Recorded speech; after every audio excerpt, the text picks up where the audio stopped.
I'm here with actor, singer, songwriter, activist, multi-award winning film producer, and proud owner and founder of Fire Creek Entertainment, LJ Ugarte. How are you doing today? I'm doing well, very joyful at the moment. Definitely, you have a lot to be joyful for. Congratulations on winning the Telly Award. We'll get into that. Thank you. I was looking at your IMDb, and you have Puerto Rican heritage, and you were born in Brooklyn, New York. Can you tell me about growing up in Brooklyn and just like your early experiences in theater and how that led to you having a career in the entertainment industry? Oh, absolutely. I was born and raised in Brooklyn, New York, Gravesend, the Coney Island area. Very proud from where I come from. Yeah, I was pretty much captivated at an early age. You know, growing up in New York City, you have different influences and different culture and different styles of music, especially in the 80s and the 90s and early 2000s. Um, I pretty much was bitten by the bug at such an early age. The influence was such enormous that I couldn't escape it, and it was my way of escapism. Just I gotta say that acting, I didn't choose it. I didn't choose to be an entertainer. It chose me. So when something chooses you, you got to embrace it, at least the best to your ability. So that's how my journey pretty much started in the entertainment business. I've heard that from so many actors that they didn't choose acting, like it chose them, and I think that's Mhm. really incredible because entertainment is such a incredibly difficult career. And it is. So like it has like a lot of ups and downs. Can you talk about just some of the early challenges early on? The pros and the cons, absolutely. First off, you gotta to become an entertainer, you gotta have a reason to become an entertainer. Is it because you want to be rich and famous? You want to be seen? You want the attention? If that's the case, you got to pick a different profession. I know a lot of the today's generation of actors and entertainers that are just coming in. Some of them became actors and entertainers. Well, from what I observed, was for pure boredom, especially during the COVID time. I know a lot of actors who just became actors and entertainers because they were bored during COVID, and they really don't have the meaning. They might have the talent, yeah. You could gain a little talent, but they don't have the history or the structure of becoming a true life artist. You might have 50 credits on IMDb, but that doesn't necessarily mean that you are a true artiste. Anybody can get a credit on the entertainment platform. You might get a couple of bookings here and there, but what's the true? Why do you want to be an actor? And the pros is once you do become an actor, you get the work and you're steadily working. That's a blessing. But the cons is the rejection, the having to work. You got to work. This is an industry. This is a business. A lot of the today's actors are not prepared for the rejections and not prepared for the hardship. So that's why I always tell people you got to jump in it. You got to study it. You got to respect the craft. You got to work on it, and maybe you make it. Yeah. And well, today's platforms, you can easily make it because you have a social media platform. I come from the old school. I have to pave. I have to walk the pavement until my leathers of my shoes were down to the core. So I mean, if this is your calling, it's your calling, but have a reason why, you know? Right. I do feel that we live in like an era where it seems like everybody wants something like so quick. It's like calm, almost like, people can just decide they want to be an actor and Uh, they don't really understand necessarily the craft.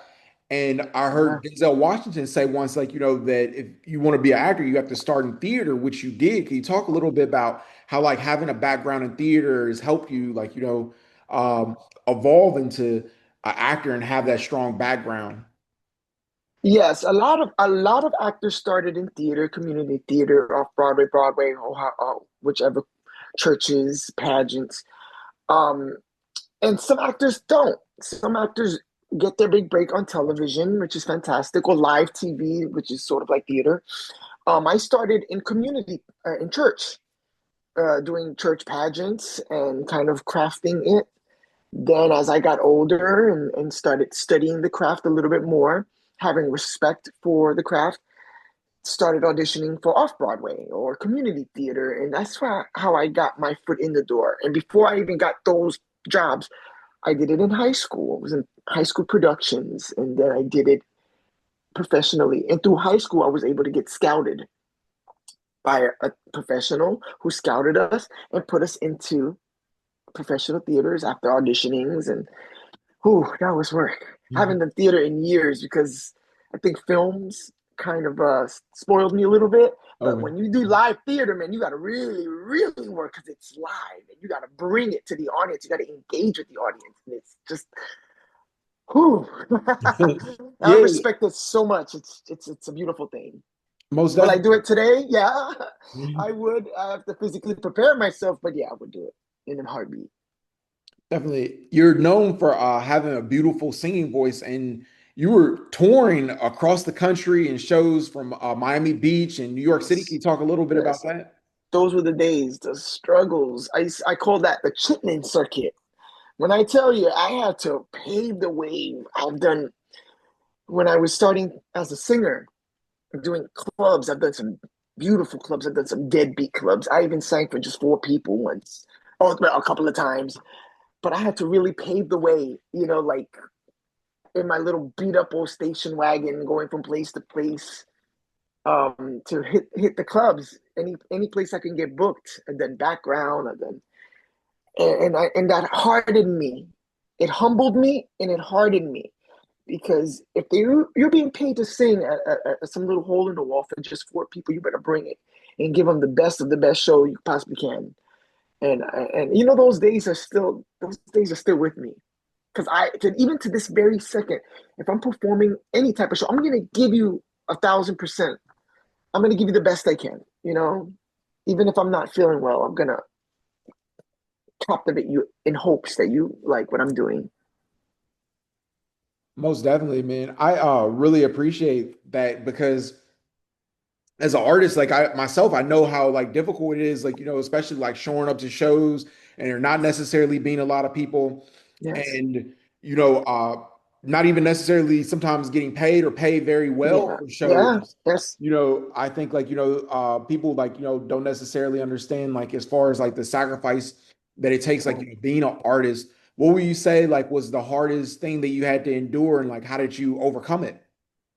Just being shunned, mainly bullied, not booking the work because you're either not good enough, you don't look a certain way, or you don't sound a certain way, you don't fit into that particular crowd. I've done straight hardcore trap music, and I'm a pop R&B singer, but still giving it the best I can, even though the audience sit there with their hands folded like this and just like, what is this guy doing? But I'm still giving you the best of the best show. And at the end of the day, that people are like, wow, he did it. He's doing something. I kind of like it. I've gotten approached by these big hip hop artists, and they were like, well, you gave us a show. I'm there dancing till I can't dance no more. Feeling unappreciated. But at the end of the day, you got to keep going. You just got to ignore all the noise. Just you're an artist, and that's the way you shall express yourself no matter what. And that's what I do and continue to do. You might not understand what I'm trying to convey, but at the end of the day, you're going to understand me because I'm not going to stop because it doesn't fit into your mold. Sorry, but I'm not sorry. And I sure as hell, I'm not going to ever apologize for being an artist and telling my stories, you know? And I tell young artists, just remember who you are. Always stay humbled and stay creative. Never forget who you are because a true artist never forgets and are always humbled. And they appreciate their craft and they work hard on their craft. Most That's the definitely. struggle. And you're definitely doing that, working on your craft. And congratulations again on winning the 2025 Telly Award. Thank you. Just received it. Actually, it came today. So you're the first journalist to I get to talk about this with. Literally, it just came today. Knock, knock, knock, delivered in the mail as I was preparing to speak with you. So it came in this beautiful, the box is just as beautiful. I'm keeping the box. So yeah, Yeah, that looks lovely. I'm forever grateful. This is going to hold a special place amongst my other awards here in my office. And it feels like I'm starting all over again. So thank you to the Telly Awards and to M Head Productions, to the Ronaldo Ray family and Sinbad. Shout outs to Cat Williams and Marla Gibbs and and all the rest of those. Linnell, comedian Linnell, thank you to all of Yes. them who participated in this documentary. It Yeah. means a So lot to us. you won an award for a documentary about the Yes. comedian Ronaldo Ray. Can you talk a little bit Yes. about that? Being a part of this, it was a labor of love. Marcus Head, who's a dear friend of mine, who is also the owner and founder of M Head Films in Atlanta, him and I are best friends, we're great friends, family at this point. Reached out to me to do consulting and to contribute to the Ronaldo Ray. I didn't really know much about Ronaldo Ray. I know some of his films, but I didn't know his work history. So being able to study and learn his work history and who he captivated, he inspired those comedians like Cat Williams and Linnell's and Tommy Chung is also in it from Cheech and Chong. Um, just to be able to inspire them to become the comedians, the legends that they are, it's captivating. Myself do comedy films, but I'm not a comedian like that. I'm funny, but I'm nowhere near those guys. Yes, I've been inspired, and to be able to tell this story, and be a part of it, is such an honor and thrill to be with those guys. Who ever thought in a million years that I would be credited with such legends? And to put in the work, the long hours, the consulting, the phone calls, the text messages about this, and doing my little part, and to be honored with them is just, it boggles my mind. It humbles my heart.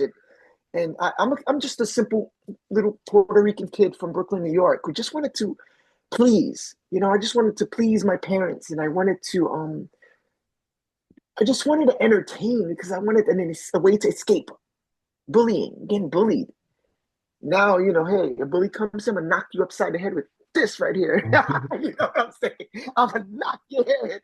No, I'm just kidding, but it's an No, honor. It's that's such an honor. incredible.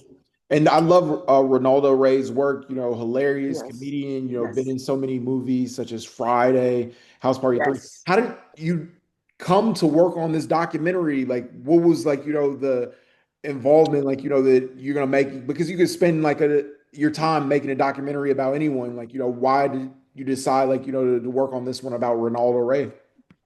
When I was approached, when Marcus and I were speaking of this, mind you, we have several others that's documentaries that's in development, some other huge legends that we're in the process of, and I'm part of it. I do I do his consulting behind the scenes.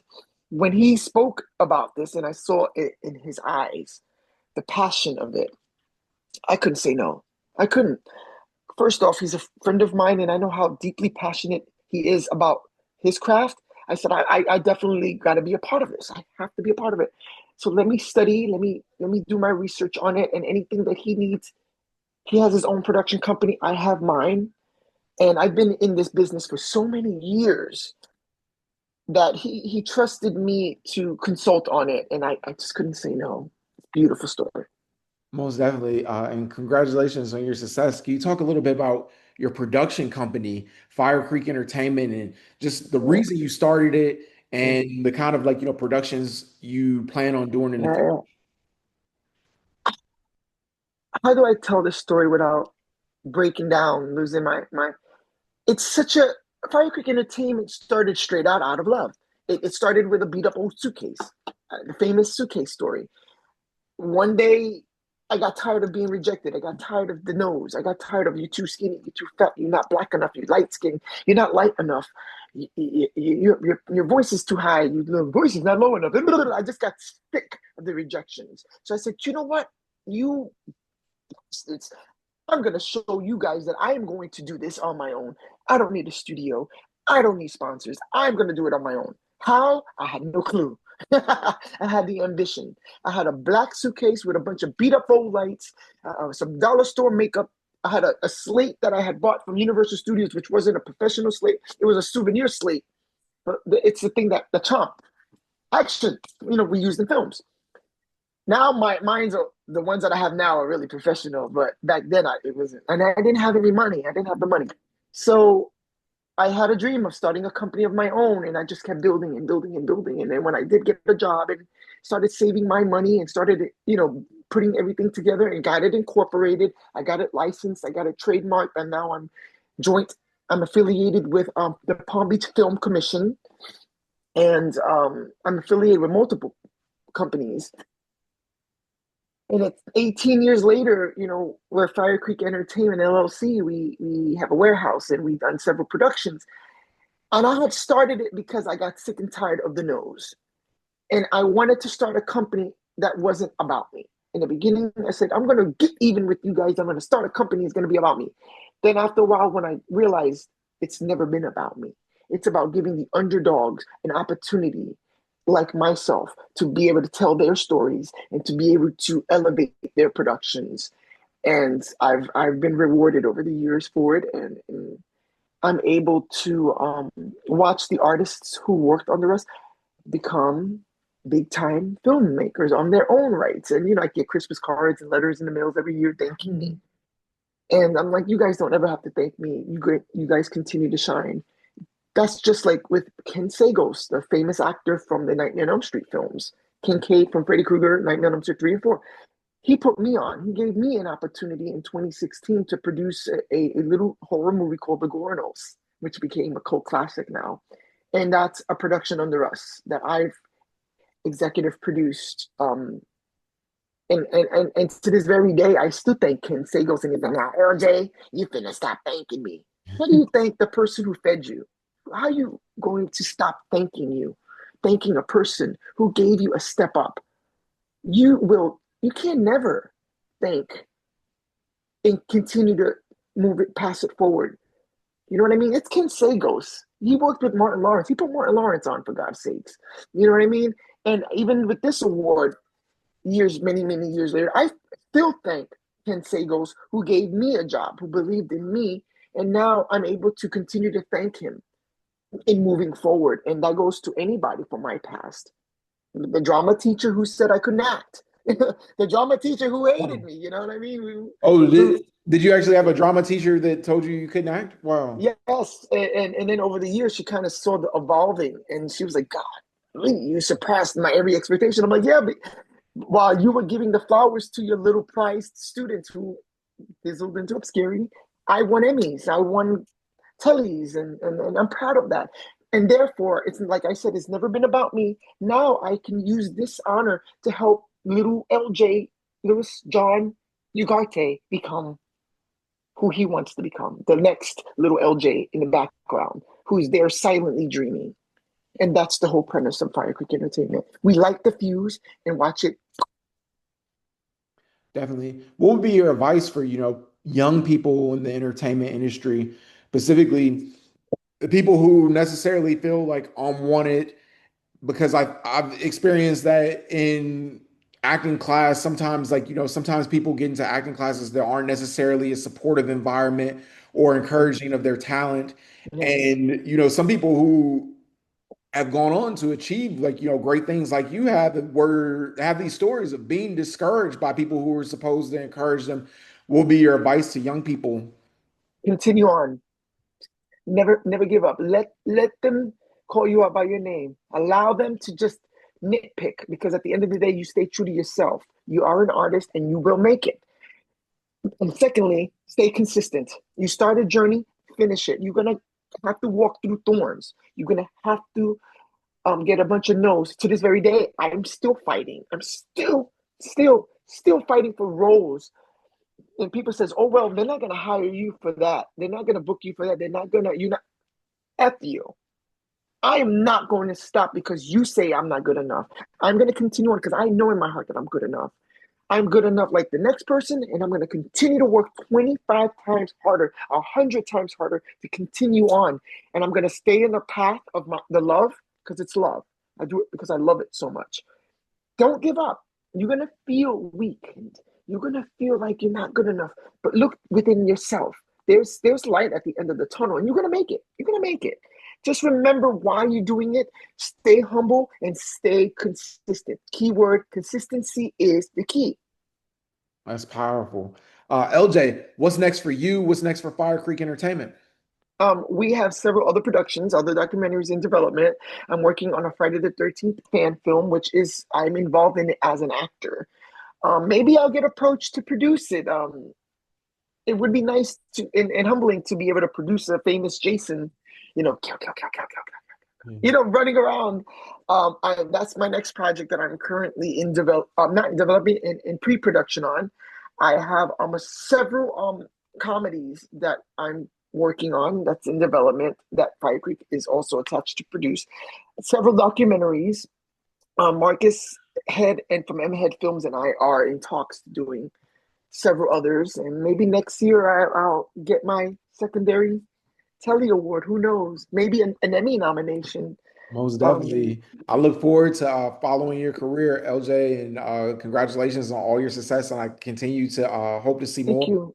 Thank you very much. And thank you for the opportunity to let me talk. You're the first journalist online to interview me post award.